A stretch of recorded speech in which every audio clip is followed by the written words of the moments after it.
بسم اللہ الرحمن الرحیم۔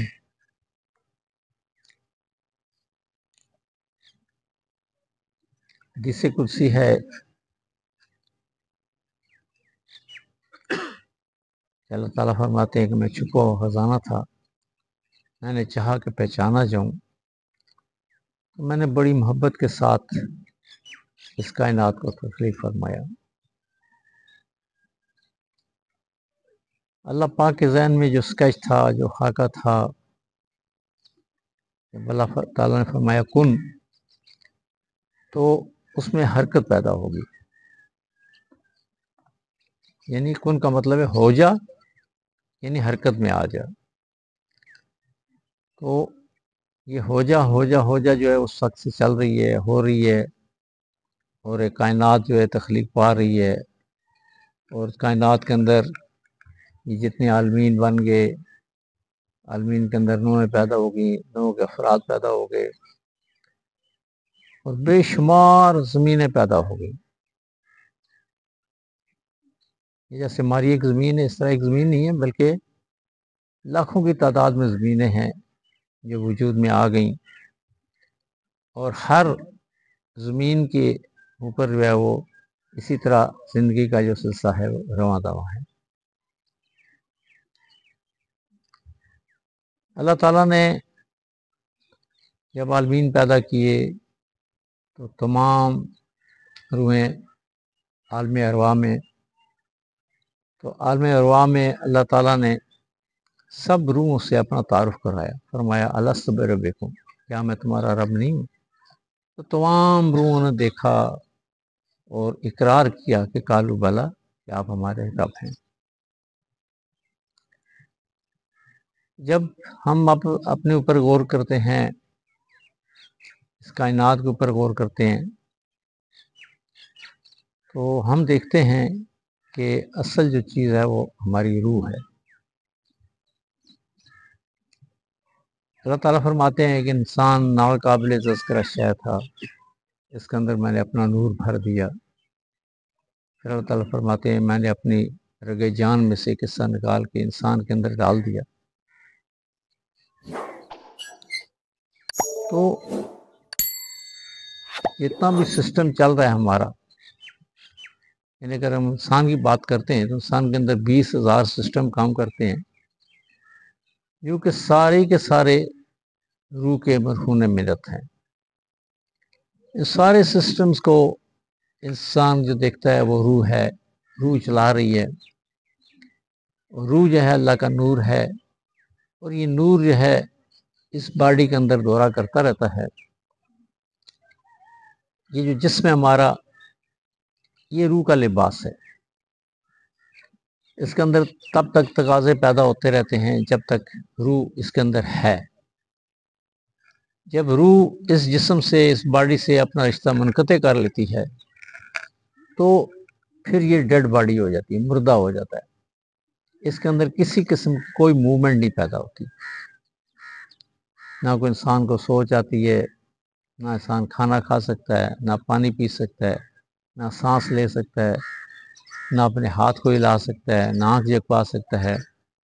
یعنی جتنے بھی یہ سسٹم ہے انسان کے اندر، وہ سارے کے سارے یعنی 20,000 سسٹم جو ہیں وہ ایک قسم کے ناکارہ ہو جاتے ہیں، ختم ہو جاتے ہیں، ان کے اندر موومنٹ ختم ہو جاتی ہے، حرکت ختم ہو جاتی ہے۔ تو یہ جو روح ہے یہ بے شمار پرتوں کا مجموعہ ہے، لیکن 3 پرت ایسے ہیں جو مین پرت گنے جاتے ہیں، یعنی روح حیوانی، روح انسانی اور روح اعظم۔ انسان کے اندر 6 جنریٹر ہیں، 6 لطائف ہیں جو ہم وقت کام کر رہے ہوتے ہیں۔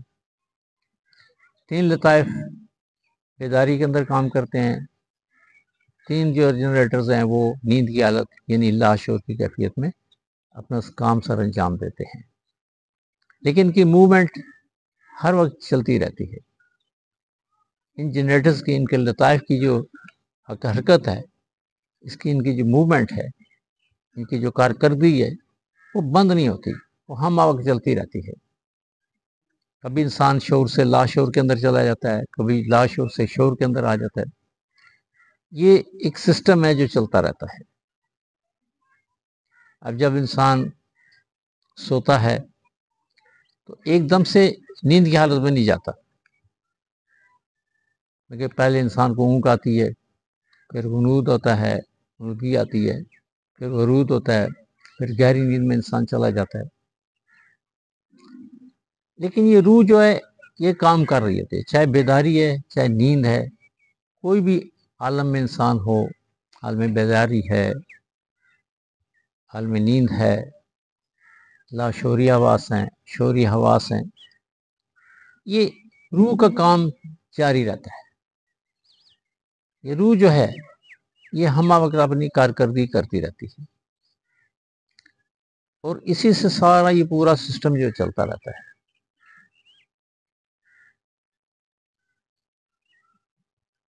اب یہ جو 3 پرت ہیں، روح حیوانی ہے، روح انسانی ہے، روح اعظم ہے، یہ دراصل ان کو یہ جو جنریٹرز لطائف ہیں وہی فیڈنگ کر رہے ہوتے ہیں۔ لطیفہ اخفا ہے، خفی ہے، سری ہے، روح ہے، قلب ہے، نفس ہے، یہ 6 جنریٹر ہمہ وقت کام کر رہے ہوتے ہیں انسان کے اندر۔ اور جہاں یہ 2 روحوں کا پرت ملتا ہے، جیسے روح حیوانی ہے، اس کو جو پرت ہیں وہ جنریٹ کر رہے ہیں، فیڈنگ پہنچا رہے ہیں، اور انسانوں کو بھی جنریٹرز ہیں وہ کام کر رہے ہیں، اس کو فیڈنگ پہنچا رہے ہیں، روح اعظم کو بھی فیڈنگ پہنچا رہے ہیں۔ ہوتا یہ کہ جہاں یہ 2 لطائف کا ملن ہوتا ہے، جو میٹنگ پوائنٹ ہوتا ہے، وہاں پہ ایک روح پیدا ہوتی ہے۔ اب روح حیوانی، روح انسانی یہ جہاں سے ملتی ہیں وہاں روح حیوانی کا پرت کام شروع کر دیتا ہے۔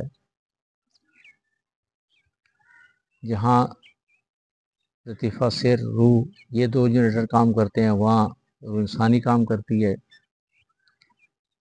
اور اخفا اور خفی یہ جو 2 جنریٹر جہاں ملتے ہیں، جس پوائنٹ پہ مل کے ملن ہوتا ہے وہاں پہ روح اعظم پیدا ہوتی ہے۔ یہ تینوں پرت ہم کام کرتے رہتے ہیں، اور جو روح کا طاقتور ترین پرت ہے اسے روح اعظم کہا جاتا ہے۔ روح ٹائم اینڈ اسپیس سے آزاد ہے، اور یہ جو روح اعظم ہے یہ روح کا انتہائی طاقتور ترین پرت ہے۔ یہ ٹائم اینڈ اسپیس سے آزاد ہوتا ہے۔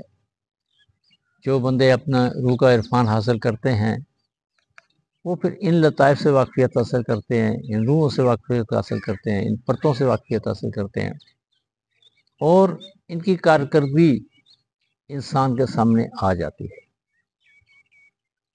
پھر انسان دیکھتا ہے کہ انسان کی اپنی کوئی اہمیت حیثیت نہیں ہے، بلکہ یہ اللہ تعالیٰ کا ایک نظام ہے کہ جو جسم کو بھی سنبھالے ہوئے ہے اور روح کو بھی سنبھالے ہوئے ہے۔ روح جب تک باڈی کے اندر ہے، اس کے جتنے بھی نظام انسان کے اندر کام کر رہے ہیں، 20,000 نظام ہے کام کر رہے ہیں، وہ سارے کے سارے حرکت میں رہتے ہیں اور ہم وقت حرکت میں رہتے ہیں۔ چاہے وہ نیند ہے، بیداری ہے، یہ نظاموں نے کام کرنا ہے کہ انسان جو ہے وہ سانس بھی لے رہا ہوتا ہے، انسان کے اندر جو نظام ہضم ہے، ہاضمے کا نظام وہ بھی کام کر رہا ہوتا ہے، دل بھی دھڑک رہا ہوتا ہے، جگر بھی اپنا کام کر رہا ہوتا ہے، پھیپھڑے بھی اپنا کام کر رہے ہوتے ہیں، پتا بھی اپنا کام کر رہا ہوتا ہے، اور نیند کی حالت میں یہ اتنی انسان کی اندر ٹوٹ پھوٹ ہے باڈی کی، وہ اس کی مرمت ہوتی ہے۔ اب دیکھیں جتنا انسان تکلیف میں وہ نیند میں جاتا ہے تو پرسکون ہو جاتا ہے۔ اب ڈاکٹر لوگ بھی دیکھیں جو آپریشن کرتے ہیں یا کوئی ایسا مریض آ جاتا ہے تو اس کو بے ہوش کرتے ہیں، یعنی بے ہوشی کا ٹیکہ لگاتے ہیں، استنزیہ دیتے ہیں، یعنی اس کو کسی طریقے سے جو ہے شعور سے دور کیا جاتا ہے کہ یہ شعور جو ہے انسان کا معطل ہو جائے، یعنی تھوڑی دیر کے لیے. اور جتنی دیر انسان کا شعور معطل رہتا ہے تو انسان کا لاشعور کام کرتا رہتا ہے، اور لاشعور کے اندر کوئی دکھ، درد، تکلیف نہیں ہوتی. یہ جتنی تکالیف ہیں یہ شعوری حواس میں انسان محسوس کرتا رہتا ہے. اب دیکھیں، آپ نیند کی حالت میں جاتے ہیں، آپ لاشعور حرکت میں آ جاتے ہیں تو آپ کو کوئی دکھ، تکلیف کا احساس نہیں ہوتا، بلکہ آپ ٹائم اینڈ اسپیس سے آزاد ہو جاتے ہیں. آپ کو پتہ ہی نہیں چلتا کہ میں کتنی دیر سویا ہوں. بعض اوقات انسان سوچتا ہے کہ نہیں جی میں تو 10 منٹ سویا ہوں، آدھا گھنٹہ سویا ہوں. آنکھ کھلتی ہے، پتہ چلتا ہے بندہ تو 5 6 گھنٹے سو لیا، 7 گھنٹے سو لیا. یعنی بیداری کے حواس جو ہیں وہ سست ترین حواس ہے. لاشعور کی حواس بہت تیز ہے، اس میں ٹائم گزرتا ہے انسان کو پتہ ہی نہیں چلتا، کیونکہ یہاں سیریل اور نان سیریل ٹائم ہے. ایک زمانے متواتر ہے، ایک زمانے غیر متواتر ہے. یعنی جو شعوری حواس میں جو اکائیاں کام کر رہی ہیں ان کو سیریل ٹائم کہا جاتا ہے. یہاں سیکنڈ بھی زیر بحث آتے ہیں، منٹ بھی آتے ہیں، گھنٹے بھی آتے ہیں، دن بھی آتے ہیں، ہفتے بھی آتے ہیں، مہینے، سال، صدیاں. تو مطلب یہ جتنا بھی سسٹم ہے یہ آپ کے شعور کے ساتھ کا تعلق ہے. لیکن لاشعور کے ساتھ یہ سسٹم نہیں ہے. لاشعور کی اکائیاں بالکل الگ ہیں. اللہ تعالیٰ فرماتے قرآن میں کیا ہے، گروہ جن و انس، اگر تم میری حدود میں سے نکل کر بتا سکتے ہو، ان قرآن سے نکل کے بتاؤ، لیکن سلطان سے. یعنی مگر سلطان یہ ایسا ہے کہ جو ٹائم اینڈ اسپیس سے آزاد ہے. یعنی جو لوگ اپنی روح کا عرفان حاصل کر لیتے ہیں، روح سے واقف ہو جاتے ہیں، روح کے پرتوں سے کام لینا سیکھ جاتے ہیں، تو وہ لوگ ٹائم اینڈ اسپیس سے آزاد ہو جاتے ہیں. اب دیکھیے مجذوب لوگ جو بیٹھے ہوتے ہیں یہ تو پاگل ہوتے ہیں، پاگل کی بات نہیں کرتے، لیکن ایک جو مجذوب لوگ ہیں جو جذب کی کیفیت میں رہتے ہیں تو وہ لوگ بھی ٹائم اینڈ اسپیس سے آزاد ہوتے ہیں. ان کو پتہ ہی نہیں ہوتا کہ دن ہے کہ رات ہے، سردی ہے کہ گرمی ہے، یا ٹائم کیا ہو گیا ہے، کیسے گزر رہا ہے. وہ لاشعور کی دنیا میں رہتے ہیں، لاشعوری حواسوں پہ غالب رہتے ہیں.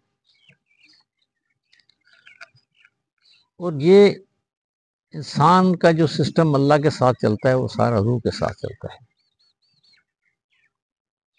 باڈی تب تک کام کر رہی ہے جب تک روح اس کے اندر موجود ہے.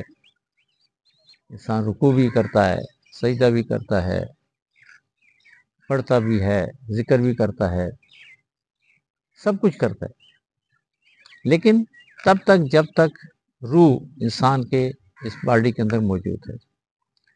روح جب رشتہ منقطع کر لیتی ہے تو پھر انسان کے اندر، اس باڈی کے اندر کوئی موومنٹ نہیں پیدا ہوتی.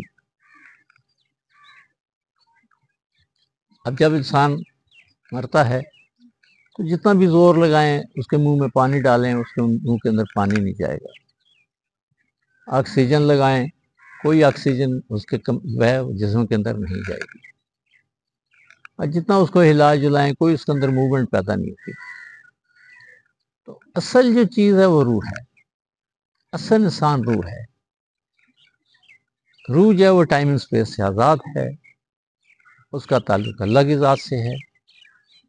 تو اللہ تعالیٰ فرماتے ہیں نا، جس نے اپنے نفس کو پہچانا اس نے اپنے رب کو پہچانا. یہ حدیث مبارکہ ہے. تو حدیثیں بھی یہ اللہ کی طرف سے آتی ہیں، جو پیغمبران کو دی جاتی ہیں وہ آگے لوگوں تک پہنچاتے ہیں. قرآن بھی اللہ کا اپنا کلام ہے، یہ اللہ کا ذہن ہے، اللہ کی باتیں ہیں. جو بندے قرآن کو اس طرح پڑھتے ہیں کہ ان کے ذہن میں، ان کے اعیان میں یہ بات ہوتی ہے یہ کہ اللہ کی باتیں ہیں اور اللہ پاک مجھ سے باتیں کر رہے ہیں، تو اس کا ذہن اللہ کی طرف لگ جاتا ہے. پھر آہستہ آہستہ انسان کو قرآن سمجھ آنا شروع ہو جاتا ہے. یعنی ایک تو وہ ذہن ہے جو انسان کا ہے، ہم اپنے طرف سے تانے بانے بنتے رہتے ہیں کہ یہ آیت ہے اس کا یہ مطلب ہے، یہ صورت ہے اس کا یہ مطلب ہے، یہ الفاظ ان کا یہ مطلب ہے. لیکن جب انسان اللہ کی طرف رجوع کرتا ہے، اللہ کے ساتھ اس کا ذہن ہم آہنگ ہو جاتا ہے، تو پھر اس بندے کو اللہ کا ذہن منتقل ہوتا ہے۔ اللہ کا ذہن منتقل ہونے کا مقصد یہ ہے کہ اس کا تعلق، اس کا رابطہ اللہ سے ہو جاتا ہے۔ تو جب اس کا رابطہ اللہ سے ہوتا ہے تو پھر اللہ کی حکمتیں انسان کو سمجھ آنی شروع ہو جاتی ہیں کہ اللہ تعالیٰ کی ہستی کیا ہے، کہ اللہ وہ ہستی جو مالک کل ہے، یہ ساری کائنات کا خالق ہے، مالک ہے، پیدا کرنے والا ہے، اس کو ختم کرنے والا ہے۔ یہاں چھوٹے سے چھوٹا، ذرے سے ذرا جو ہمیں نظر آتا ہے، بڑی سے بڑی جو چیز شاید نظر آتی ہے، یہ ساری کی ساری اللہ تعالیٰ کی پیدا کردہ ہیں اور اللہ کا حکم ان پہ چلتا ہے۔ کوئی بھی چیز جو ہمیں شوری آواز سے نظر آتی ہے، لا شوری آواز سے نظر آتی ہے، وہ جو ہے وہ اللہ کے حکم کی پابند ہے۔ اب دیکھیں ہم کتنی دعائیں کر رہے ہیں، کب سے دعائیں کر رہے ہیں، بارش ہو رہی ہے؟ کیوں بارش نہیں ہو رہی؟ بارش اس لیے نہیں ہو رہی کہ اللہ کا حکم نہیں ہو رہا ابھی تک۔ جب اللہ کا حکم ہوگا بارش ہو جائے گی۔ اب دیکھیں بادل آتے ہیں، بنتے ہیں، بڑا بالکل یہ محکمہ موسمیات والی کہتے ہیں جی کہ وہ بادلوں کا سسٹم جو ہے وہ یہاں داخل ہو گیا ہے، اور بڑی عجیب بات ہے کہ چند میل کے فاصلے پہ بارش ہو رہی ہوتی ہے۔ ابھی دیکھیں پچھلے دنوں اسلام آباد میں بارش ہوئی، اولے پڑے، یہاں ایک بوند بھی نہیں پڑی۔ تو کہنے کا مقصد ہے یہاں کوئی بھی چیز، ہوائیں ہیں، بادل ہیں، بارش ہے، انسان ہیں، حیوانات ہیں، جمادات ہیں، نباتات ہیں، فرشتے ہیں، جنات ہیں، جبال ہیں، زمین ہے، آسمان ہے، سورج ہے، چاند ہے، ستارے، سب کے سب اللہ کے حکم کے پابند ہیں، اور جیسا اللہ میں چاہتے ہیں یہ چلتے رہتے ہیں۔ جب اللہ تعالیٰ نہیں چاہتے تو کچھ بھی نہیں ہوتا۔ آج اگر اللہ تعالیٰ آرڈر کر دیں کہ پوری کائنات فنا ہو جائے، ساری فنا ہو جائے گی۔ اللہ میاں نے فرمایا کن، کائنات چل پڑے، کائنات چل پڑی۔ جتنا بھی یہ سسٹم چل رہے سارا اللہ کے حکم کے مطابق، اللہ کی حکمت کے مطابق، اللہ کے ذہن کے مطابق، اللہ کی فہم کے مطابق چل رہا ہے۔ جو کچھ اللہ کے ذہن میں ہوتا ہے، جو اللہ تعالیٰ چاہتے ہیں، جیسا چاہتے ہیں وہ ہو جاتا ہے۔ اللہ تعالیٰ نے صرف کن فرمانا ہوتا ہے۔ اللہ تعالیٰ جب فرماتے کن ہو جا، تو وہاں پھر وسائل زیر بحث نہیں آتے، وہاں وسائل آٹومیٹک پیدا ہوتے ہیں، خود بخود پیدا ہوتے ہیں کہ اللہ کا حکم ہو گیا، وسائل نے پیدا ہونا ہے، اس کائنات نے حرکت میں آنا ہے، اور جس طرح اللہ میں یہ چاہتے ہیں کہ سورج کی حرکت ایسی ہونی چاہیے، چاند کی حرکت ایسی ہونی چاہیے، زمین کی حرکت ایسی ہونی چاہیے، انسانوں کی، فرشتوں کی، جنات کی، پہاڑوں کی، جتنی بھی یہ چیزیں پیدا کی ہیں اللہ تعالیٰ نے، ہر چیز کے اندر حرکت ہے، کوئی چیز بے جان نہیں ہے، ساکن نہیں ہے، ہر چیز کے اندر موومنٹ ہے۔ اب یہ اور چیز ہے کہ ہماری مادی آنکھ اس موومنٹ کو دیکھ لیتی ہے یا نہیں دیکھ سکتی، وہ ایک الگ بحث ہے، لیکن اس کے اندر موومنٹ ہے۔ اب پہاڑ بظاہر میں بے جان نظر آتا ہے کہ جی بالکل بے جان ہے، جی ساکت پڑا ہوا ہے، حالانکہ یہ ساکت نہیں ہے۔ اللہ تعالیٰ فرماتے ہیں یہ جو پہاڑ تمہیں یہ جمے ہوئے نظر آتے ہیں، یہ دراصل بادلوں کی طرح اڑ رہے ہیں۔ اور روحانی لوگ بتاتے ہیں کہ پہاڑ جب 15 منٹ میں ایک سانس لیتا ہے، وہ بھی سانس لیتا ہے، اس کی بھی زندگی ہے، اس کے اندر بھی تخلیق کا نظام اللہ تعالیٰ نے رکھا ہے، اس کے اندر بھی نر اور مادہ ہے۔ پہاڑ کا بچہ 900 سال میں پیدا ہوتا ہے، یعنی وہاں بھی تخلیقات کا، جیسے انسانوں کے اندر تخلیق ہوتی ہے، 9 ماہ میں انسان کا بچہ پیدا ہوتا ہے، اس طرح اس کا بھی بچے پیدا ہوتے ہیں، ان کا بچپن گزرتا ہے، لڑکپن گزرتا ہے، جوان ہوتے ہیں، پھر مر جاتے ہیں، موت آتی ہے۔ اس طرح پہاڑوں کو بھی موت آتی ہے۔ سوائے اللہ کی ذات کے کوئی چیز ایسی نہیں جس کو موت نہ آتی ہے، جس کو فنا نہ ہو۔ انسان کا بچہ 9 مہینے میں پیدا ہوتا ہے، جن کا بچہ 9 ماہ میں پیدا ہوتا ہے، اور 9 سال میں پیدا ہوتا ہے۔ اسی طرح پہاڑ ہے، اس کا بچہ 900 سال میں پیدا ہوتا ہے۔ یہ 9 کا فگر کوئی بڑا فکس ہے، اس کی بڑی اہمیت ہے، انشاءاللہ اس پہ بھی کبھی غور و فکر کریں گے۔ تو بہرحال ہماری ورکشاپ ہو رہی ہے یہاں پہ 26 تاریخ کو انشاءاللہ کراچی میں، پرانی ورکشاپ۔ تو انشاءاللہ وہاں بھی جو لوگ دوست جائیں گے وہ اس کی تیاری کریں۔ یہ چھوٹا سا میں نے اپنی طرف سے لیکچر دیا ہے، بڑا مختصر سا دیا ہے کیونکہ ٹائم ہمارے پاس کم ہوتا ہے۔ اس کا طریقہ یہ ہے کہ ابھی آپ لنگر کھائیں، لنگر کھا کے اگر دوبارہ یہاں بیٹھیں اور اس سارے لیکچر پہ بھی غور کریں جو ہمارے مرشد کریم حضرت خواجہ شمس الدین عزیز صاحب کے فرمودات ہیں، جو کتابیں آپ نے پڑھی ہیں ان کو بھی زیر غور لائیں۔ لوح قلم ہے، شرح لوح قلم ہے، نظریہ رنگ و نور ہے، ان میں سے جو اقتباسات آپ کے ذہن میں آئیں پڑھیں، غور کریں۔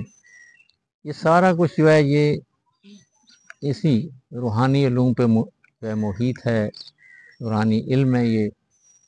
اس میں آپ کو پتہ چلے گا کہ روح کا کیا عمل دخل ہے اس کائنات کے اندر، باڈی کا کیا عمل دخل ہے۔ اب باڈی کو بہت کچھ سمجھتے ہیں، اس کی اہمیت ہے، یہ نہیں اس کی نہیں اہمیت، باڈی کی اپنی اہمیت ہے، لیکن تب تک ہے جب تک روح اس کے اندر ہے۔ روح ختم، اس نے رشتہ منقطع کر لیا تو اس کے اندر ساری موومنٹس ختم ہو جاتی ہیں۔ اصل چیز انسان کی روح ہے، روح پہ غور و فکر کرنا چاہیے، روح کا عرفان حاصل کرنے کی کوشش کرنی چاہیے۔ جب تک آپ روح کا عرفان حاصل نہیں کریں گے اللہ کے عارف نہیں بن سکتے۔ یہ خود قاعدہ ہے، کلیہ ہے جو بزرگ لوگ بتاتے ہیں۔ تو روح کا عرفان حاصل کریں، یہ مراقبہ جو کرایا جاتا ہے اس لیے کرایا جاتا ہے کہ آپ کچھ دیر کے لیے آپ کا ذہن یکسو ہو، آپ مادیت سے ہٹ کے، یہ مادی حواس ہیں ان سے ہٹ کے جو لاشعوری حواس ہیں، جو روحانی حواس ہیں، ان سے واقفیت حاصل کریں، یعنی غیب کی حواس سے واقف ہو جائیں۔ آپ ظاہر کی دنیا سے ہٹ کے غیب کی دنیا کے اندر داخل ہوں اور غیب کی دنیا کا مشاہدہ کریں۔ کیوں جو متقی کی تعریف بتائی جاتی ہے یہی بتائی جاتی ہے، ہدی للمتقین، کہ ہدایت ہے متقی لوگوں کے لیے۔ اور متقی کی تعریف یہ ہے کہ وہ الذین یؤمنون بالغیب، کہ وہ غیب کا مشاہدہ کرتا ہے، یعنی غیب اس کا مشاہدہ ہوتا ہے، کیونکہ منصلات کے صلات میں اللہ سے رابطہ پیدا کرتے ہیں، کہ اللہ کے دیے میں سے رزق میں سے خرچ کرتے ہیں، اور اعیان میں یہ بات ہوتی ہے کہ ہم اس کے مالک نہیں ہیں۔ اگر متقی بنا ہے تو پھر ان چیزوں پہ غور و فکر کرنا پڑے گا، اس پہ عمل کرنا پڑے گا، غیب کا مشاہدہ بھی کرنا پڑے گا، صلات میں اللہ سے رابطہ بھی قائم کرنا پڑے گا۔ پھر جتنے بھی چیزیں یہ آپ کو مادیت نظر آتی ہے، رزق میں مادیت جتنی ہے ساری کی آ جاتی ہے، کہ پھر انسان کے اندر یقین پیدا ہو جاتا ہے کہ میں اس کا مالک نہیں ہوں، یہاں صرف اور صرف ہر چیز کا مالک اللہ ہے۔ اللہ کے حکم سے، اللہ کی منشا سے، اللہ کی مرضی سے ساری جو ہے موومنٹ چلتی ہے۔ بہرحال جی بہت بہت شکریہ۔ السلام علیکم ورحمۃ اللہ وبرکاتہ۔